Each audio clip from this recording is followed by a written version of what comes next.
आज के हमारे जो गेस्ट हैं वो है मार्शल आर्ट के एक्सपर्ट, जहाँ पे सेल्फ कंट्रोल, स्ट्रेंथ, रिस्पेक्ट सिखाई जाती है। और घोड़ों से मोहब्बत करने वाले कि घोड़ा सिर्फ एक सवारी नहीं होता है, वफादारी, शान और लीडरशिप का सिंबल भी होता है। कल्याण की मिट्टी से निकला हुआ एक ऐसा नाम जो अपनी ताकत को अवाम की हिफाजत और अपने जुनून को शहर की खिदमत में बदलना चाहता है। तो आइए जानते हैं उनकी कहानी, उनका विजन और वो सच जो कि कल्याण को देना चाहती है एक नया डायरेक्शन। फैसल भाई, 2005 में आप एज ए इंडिपेंडेंट बोल के इलेक्शन में खड़े थे और उस वक्त भी आपने 220 वोट से जो है विन की थी। काफ़ी बड़ी बात थी क्योंकि सामने भी काफ़ी अच्छे लोग खड़े थे। तो वो उस टाइम की जो आपकी जो स्ट्रैटेजी थी, जो प्लानिंग थी, कैसी थी, थोड़ा सा शॉर्ट में बताएंगे? और उस टाइम के आपके किए हुए काम। उस टाइम मैंने मेरे एरिया को बहुत डेवलप किया था। जो पेवर ब्लॉक सब में पहले मैंने लाया था और मेरे पूरे एरिया को मैंने सजा दिया था। ये लोग जानते हैं अच्छी तरह। और मैं उस वक्त सभापति था, तो मैंने और भी बहुत सारे काम खींचा। जो ये रोड थे रेलवे स्टेशन से बैल बाज़ार से चिराग होटल, ये रोड मेरे हाथ के है। और ये रोड को सैंक्शन मेरे टाइम हुआ था जिस वक्त मैं सभापति था।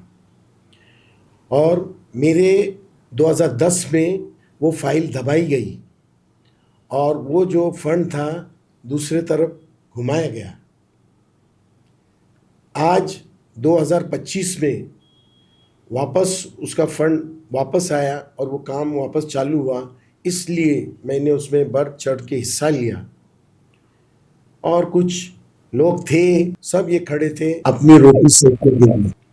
वो रोड के लिए मैंने बहुत बड़ी कुर्बानी दी जो 100 साल में किसी ने नहीं दी। मेरे अपनों को निकाला मैंने कब्रों में से। हमारे 3 खानदान का कब्रिस्तान है।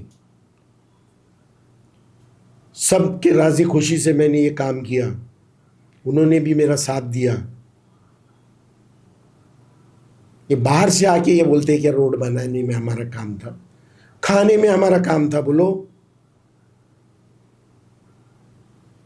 और मैंने उस वक्त कॉन्ट्रैक्टर को बोला, अगर किसी ने एक पैसा भी लिया तो मेरे एरिया में काम नहीं करने का, क्योंकि वो रोड मेरा सपना था, हमारी आने वाली नस्लों के लिए था।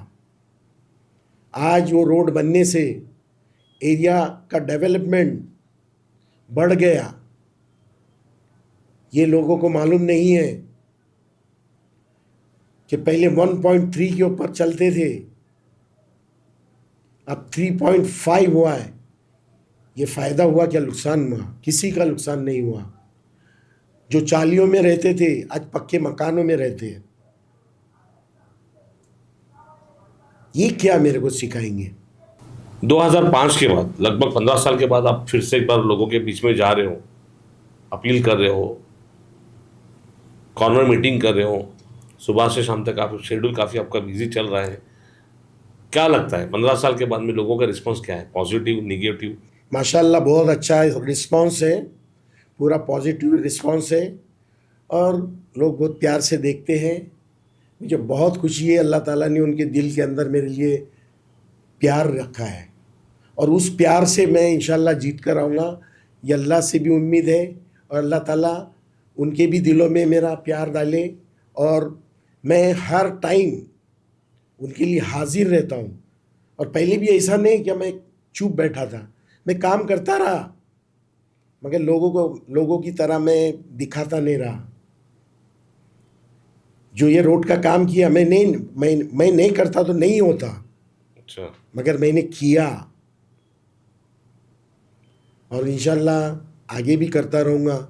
और मैं हमेशा होटल पर बैठ के मेरे काम करते रहता हूँ। होटल पर बैठ के लोग आके मेरे से मिलते हैं, उनके जो भी मसले मसाइल रहते हैं मैं उसको पूरा करता हूँ। यानी जो गैप है 15 साल का, मतलब पूरा 100% गैप नहीं, लोगों के साथ में कनेक्शन बनता है। कनेक्शन मेरे साथ में था कनेक्शन है ही है, लोगों का। मतलब नहीं कनेक्शन रहता तो आज ये प्यार कहाँ से मिलता? सही।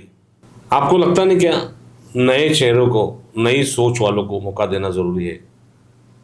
बिल्कुल, जो नए लोग हैं उनको मौका देना मांगता है, मगर मौके के लिए उनको एक्सपीरियंस होना चाहिए।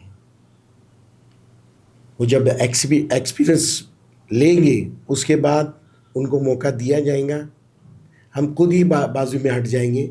मगर जो खड़े हैं वो नए चेहरे वाले नहीं हैं, घिनौने चेहरे वाले लोग, गंदे लोग हैं, लोगों की इज्जत लूटने वाले लोग हैं, लोगों के पैसे खाने वाले लोग हैं, हाय और बदवा लेने वाले लोग हैं। किसी की बदवा ज़ाया नहीं जाती है।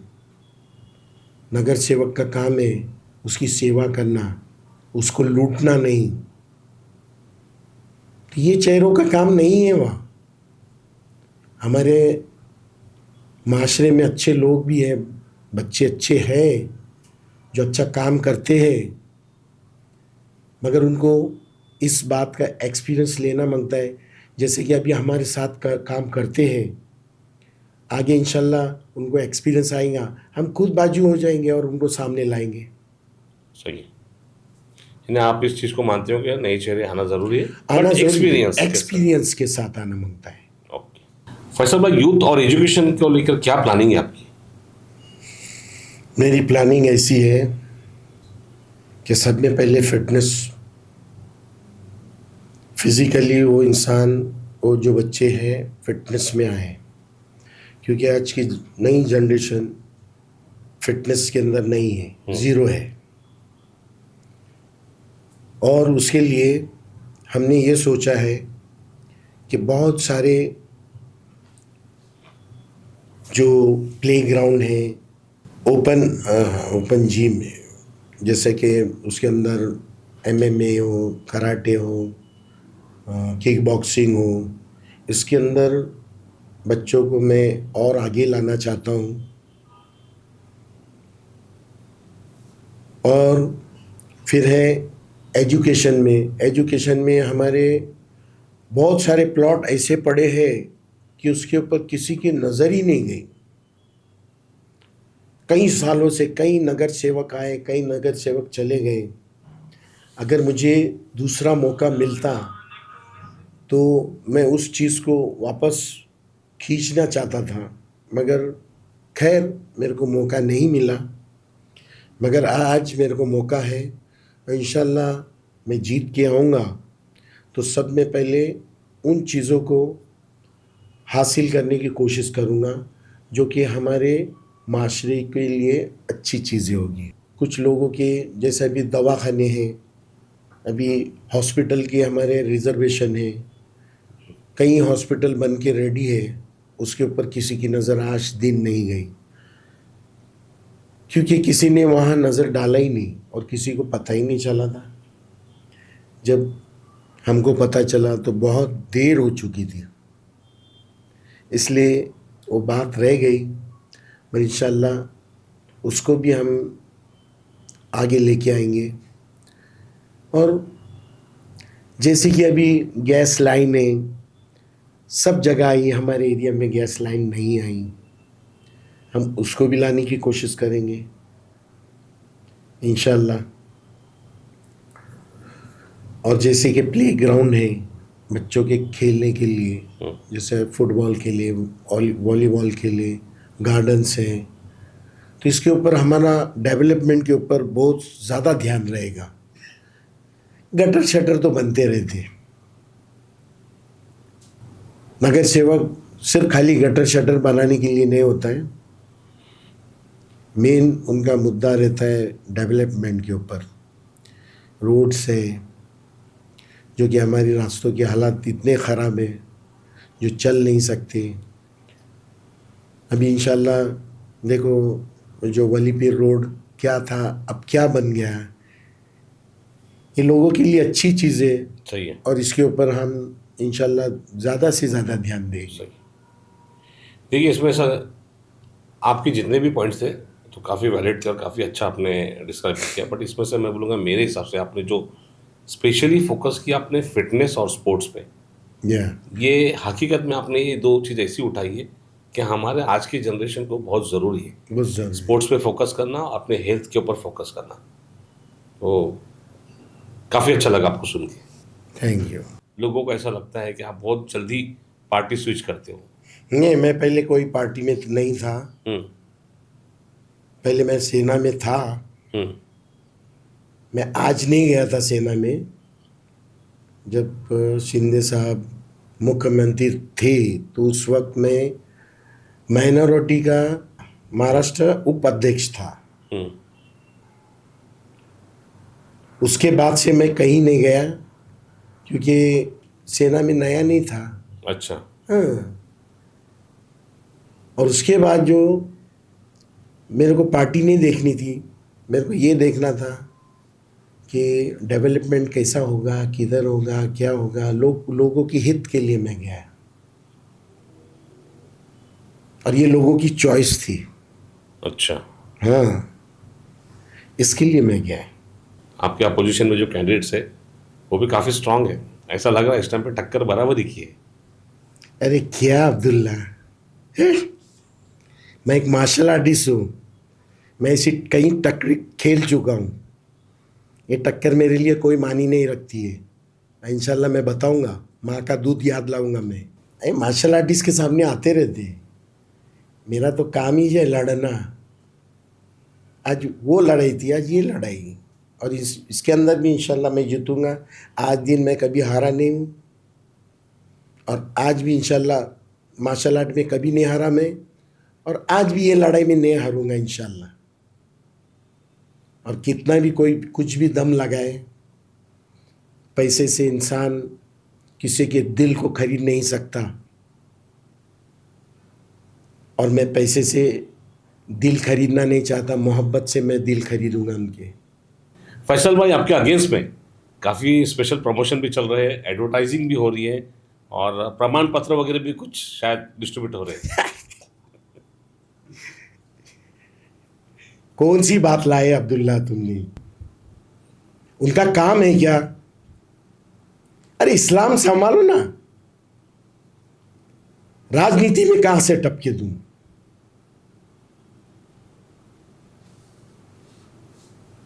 ऐसे प्रमाण पत्र को मैं नहीं जानता। अगर होता होगा तो बताओ, मेरे को भी दो। अब मेरे को बताओ, जो लोगों की औकात नहीं है और कौम के नाम पर अपनी रोटियां सेकते हैं। और ये कौन होते अल्लाह के फैसले करने वाले? कौन होते? अल्लाह के फैसले करने वाले हैं क्या ये? हार जीत इनके बाप के हाथ में है क्या? हार जीत अल्लाह के हाथ में है। और अल्लाह ताला जो हमारे जितने भी भाई बंद हैं उनके दिल में डालता है, वो फैसले करते हैं और वो अल्लाह का फैसला होता है। वो कौन होते हैं?